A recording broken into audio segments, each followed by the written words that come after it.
কলকাতার ধর্মতলায় ২১শে জুলাই শহীদ সমাবেশকে সামনে রেখে প্রস্তুতি সভা অনুষ্ঠিত হল মাথাভাঙ্গা ১ নং ব্লকের নয়ারহাট বাজারে নয়ারহাট অঞ্চল তৃণমূল কংগ্রেসের ডাকে।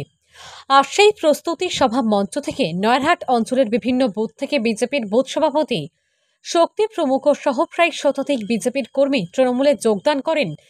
এদিন সন্ধ্যায় নয়ারহাটের প্রস্তুতি সভা মঞ্চ থেকে সদ্য বিজেপি ত্যাগ করে আসা কর্মীদের হাতে তৃণমূলের দলীয় পতাকা তুলে দেন মাথাভাঙ্গা ১ ব্লক তৃণমূল কংগ্রেসের সভাপতি মহেন্দ্রনাথ বর্মন এবং প্রাক্তন মন্ত্রী তথা বিধায়ক হিতেন বর্মন।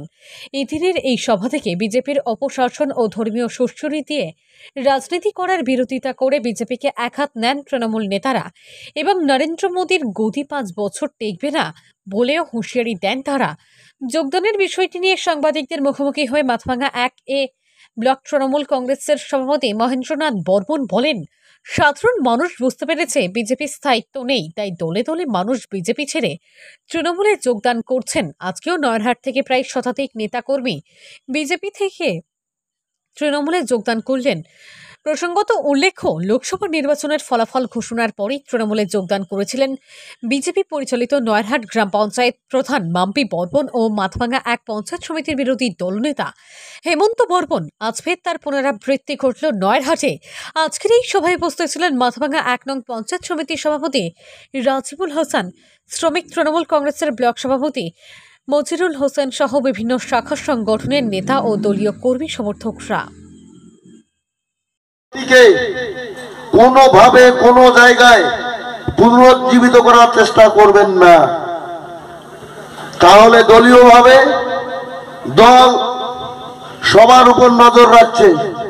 এই সাম্প্রদায়িক সুশ্রী কোনোভাবেই বাংলার মানুষ যেমন ভালোভাবে নেয়নি, পছন্দ করেনি, তৃণমূল কংগ্রেস সেটা পছন্দ করে না এবং বরদাস্ত করবে না।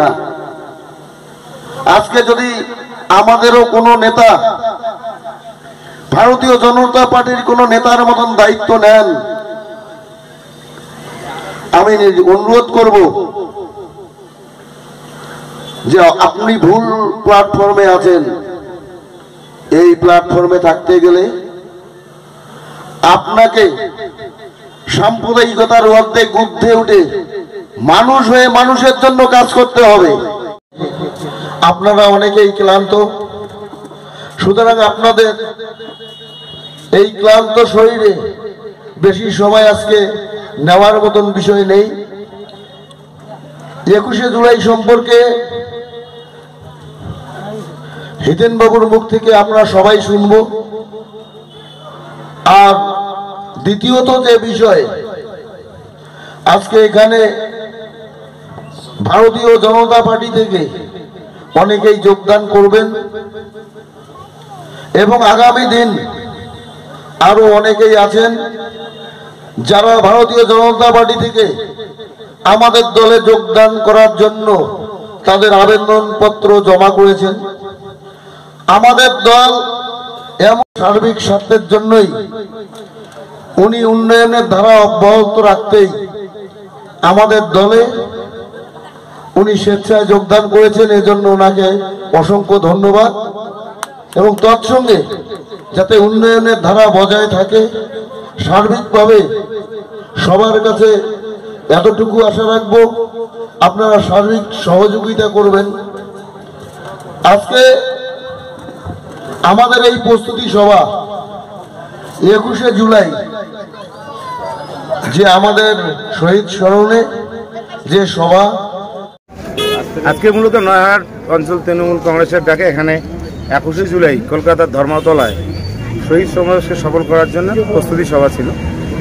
কিন্তু এই প্রস্তুতি সভায় আজকে এই নয়ারহাট অঞ্চলে বিজেপির প্রায় ১০০ জন কর্মী সব মিলে তারা আজকে তৃণমূল কংগ্রেসে যোগদান করে এবং যে ২০২৪ সালে যে লোকসভা নির্বাচনের ফলাফল গোটা রাজ্যে হয়েছে, আমাদের কুচবিহার লোকসভা কেন্দ্রে বিপুল জয় হয়েছে।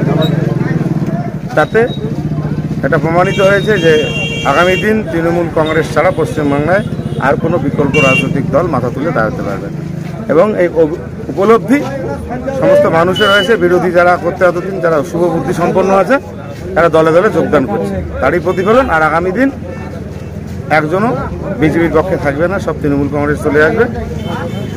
দলে দলে দিকে দিকে সবাই তৃণমূল কংগ্রেসে চলে আসছে বিজেপি ছেড়ে। এবং আপনারা জানেন যে লোকসভা রেজাল্টের পরে পরেই এই নয়াহাট অঞ্চল আমাদের বিজেপির প্রধান ছিল, বিজেপির দখলে ছিল গ্রাম পঞ্চায়েত প্রধান মাম্পি বর্মন সহ আরও দুজন পঞ্চায়েত সমিতির সদস্য তারা আমাদের দলে যোগদান করেছে। এই যোগদান কর্মসূচি আমাদের চলছে, এই ধারাবাহিকতা বজায় থাকবে। অভিষেক ব্যানার্জিকে কলঙ্কিত করার জন্য বারবার নোটিশ পাঠিয়েছেন ইডি সিবিআইকে দিয়ে, ভোটের আগেও ডেকেছেন। আর আমাদের নেত্রী বলেছিল সব ষড়যন্ত্র হচ্ছে আমাদের কলঙ্কিত করার জন্য। কোথায় গেল এই ষড়যন্ত্র? চাকরি দুর্নীতি থেকে শুরু কত ইস্যু তুললেন আমাদের বিরুদ্ধে, কোথায়? মানুষও সব মেনে নেবে না। আর সবচাইতে বড় বিষয় যেটা করলো, যখন দেখলো এই হচ্ছে না, শেষে সন্দেশখালীর মতো একটা ঘটনাকে তারা পরিকল্পিতভাবে তারা তৈরি করলো। সারা ভারতবর্ষের মধ্যে মানুষকে দেখালো পশ্চিমবাংলাকে গরিব মহিলাদের টাকা পয়সা দিয়ে এরকম বিবৃতি দিয়ে কি করলো দেখতে পারলেন, কি করলো? আর আমাদের নেত্রী আমাদের নেতা তারা বললো যে সব ষড়যন্ত্র। আর তার রেজাল্ট এই নির্বাচনে মানুষ সেটার জবাবও দিল, যে সন্দেশখালী যে বসিরহাট লোকসভা কেন্দ্র সেখানে 3 লাখের উপর ভোটে আমাদের প্রার্থী জিতল। কোথাকার ষড়যন্ত্র, কোথায় গেল? শেষ অস্ত্র নারী নির্যাতনের অস্ত্রকে আমাদের বিরুদ্ধে ব্যবহার করা হলো। আগামী দিন বন্ধু বিজেপিরা আর কোন অস্ত্র নিয়ে আমাদের সামনে খেলবেন? কোন অস্ত্র আর নেই, সব অস্ত্রের জবাব মমতা ব্যানার্জি দিয়েছেন। মমতা ব্যানার্জির হাতে সেই অস্ত্র আছে যে অস্ত্র দিয়ে সমস্ত কুৎসা উপচারকে মোকাবিলা করতে পারেন তিনি। অন্য হাতে তার কোনো অস্ত্র নেই।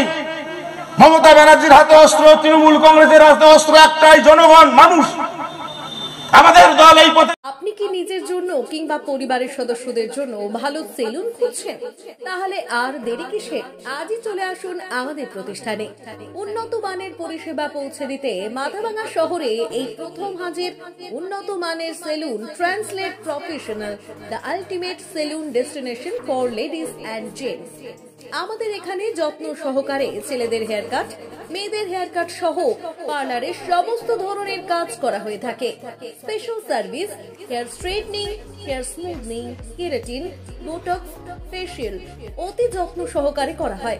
এছাড়াও আমাদের এখানে পাবেন pedicure, wax, bleach, threading, eyebrow, hair spa, hair colour, oil ম্যাসাজের মতো পরিষেবাগুলি। সেই সাথে রয়েছে দুর্দান্ত অফার। তাই দুর্দান্ত অফারের সুবিধা নিতে আজই চলে আসুন আমাদের প্রতিষ্ঠানে কিংবা যোগাযোগ করুন আমাদের সাথে। আমাদের ঠিকানা মাথাভাঙা থানাপাড়া রোড এবং পচাগড় সুজুকি শোরুমের পাশে। আমাদের মোবাইল নম্বর 9932232777।